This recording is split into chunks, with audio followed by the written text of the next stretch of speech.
Hello my dear students. In this session we are looking for one more important topic of electrochemistry, equilibrium constant and Gibbs free energy change. In this session we are learning the relationship between EMF of the cell and equilibrium constant and Gibbs free energy change. When a Daniell cell is functioning, what exactly happens?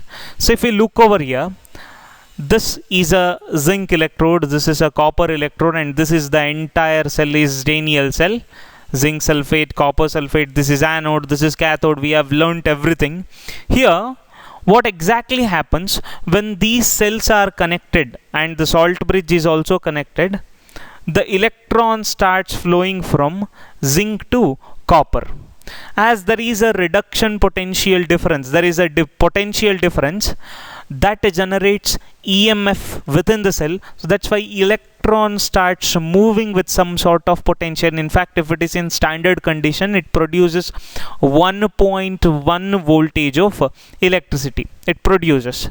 But when slowly the reaction takes place, the zinc is slowly getting consumed. As you can see here, the amount of zinc present on the zinc rod slowly consumes, and the copper sulfate solution slowly decolorizes, because copper 2 plus slowly loses, slowly copper 2 plus accepts 2 electron and becomes copper. So here copper rod becomes thickened because of the deposition of copper, and zinc rod becomes thinner because dissociation of zinc into zinc 2 plus.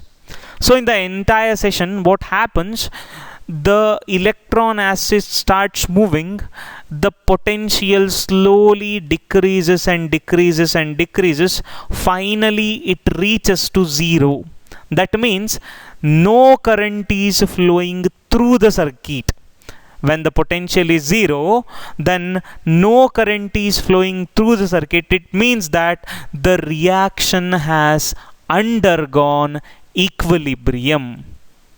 So this situation we call it as a state of equilibrium. When we call a system is in equilibrium, a cell will be at equilibrium condition if its cell potential is zero.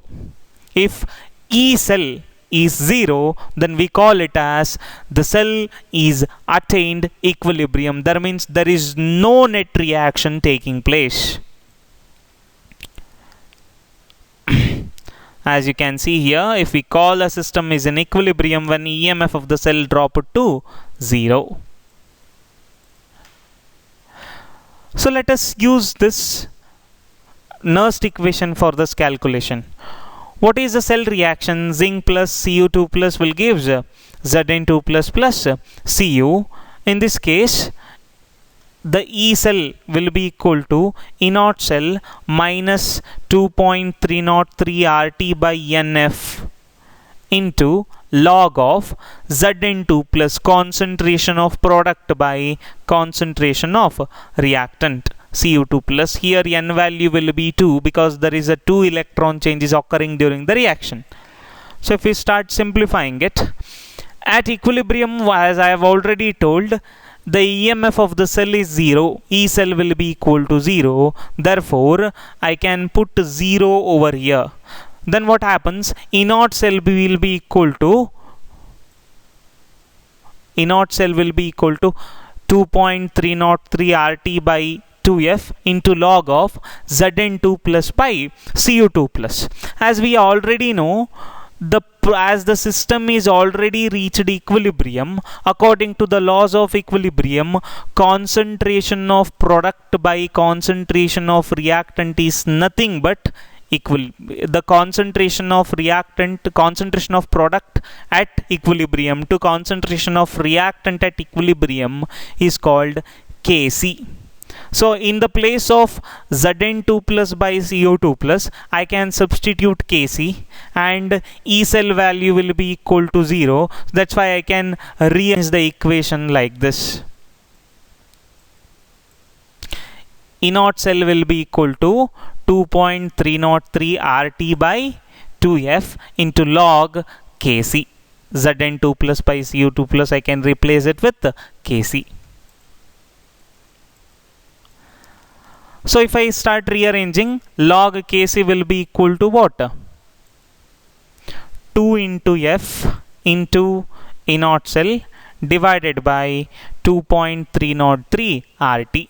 Log Kc is equal to 2F E naught by 2.303 RT. So at 298 Kelvin, what I can do? I can convert this entire F by 2.303 RT as 0.0591. So that's why 2 into E naught of the cell divided by 0.0591. The value of this 2.303 RT by F is 0.0591. We have already discussed in the earlier session.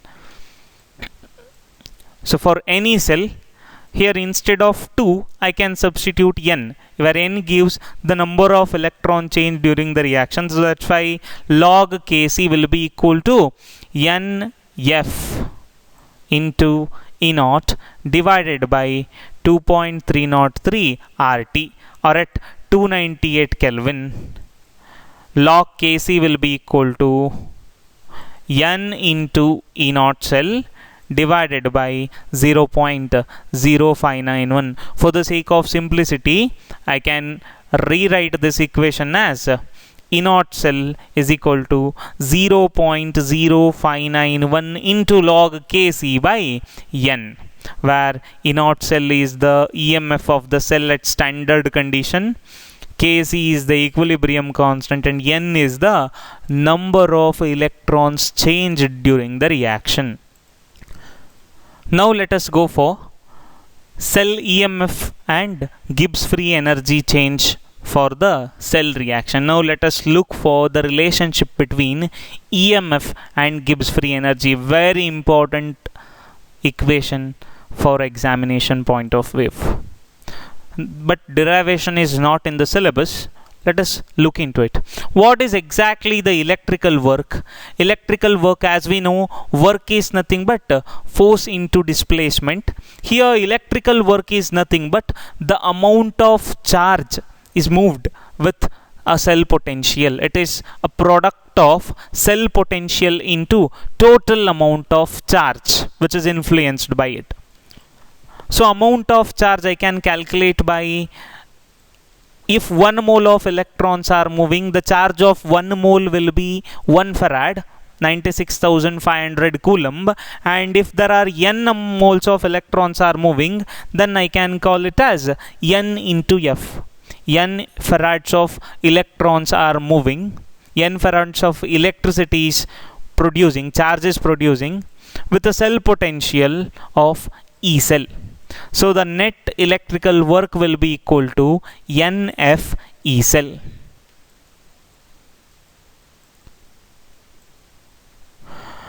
And the maximum electrical work done is possible when the entire process is reversible. If the entire system is made reversible, the work done will be maximum. Therefore, maximum work done will be equal to minus of Gibbs free energy change, that is minus delta G. So if the maximum work done, the work done is NF E cell, therefore NF E cell will be equal to minus delta G.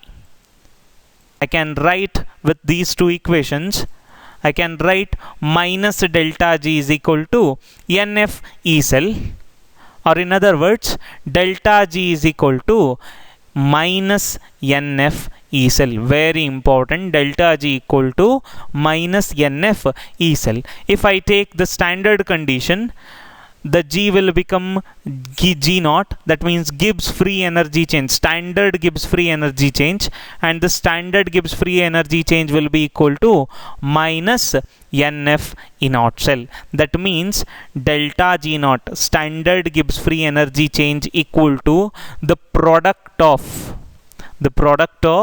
number of moles of electrons into the number of farads of electrons are moving. 1 farad of electrons are moving, or I can say N into F will be the total number of charge and E naught cell will be the standard potential of the cell, or cell potential, standard cell potential.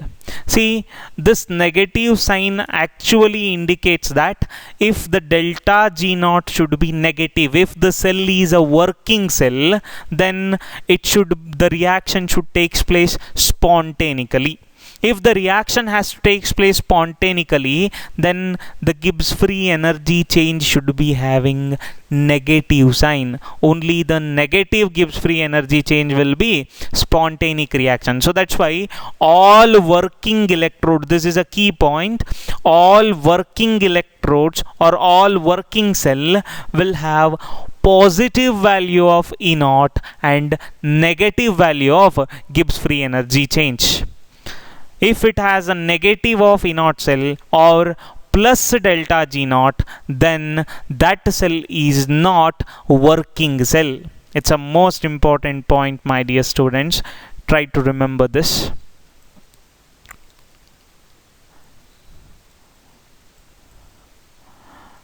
But as we all know, E naught cell is what? 2.303 RT by NF into log Kc.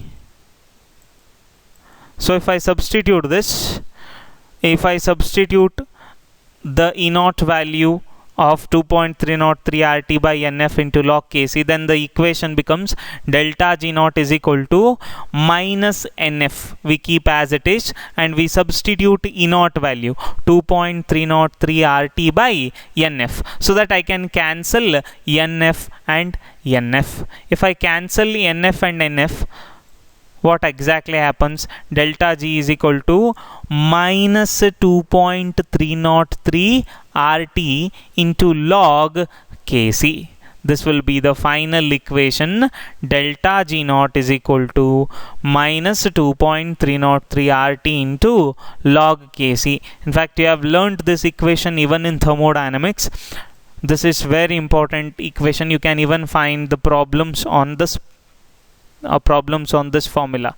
This one and this one are very, very important equation as far as the problems are concerned.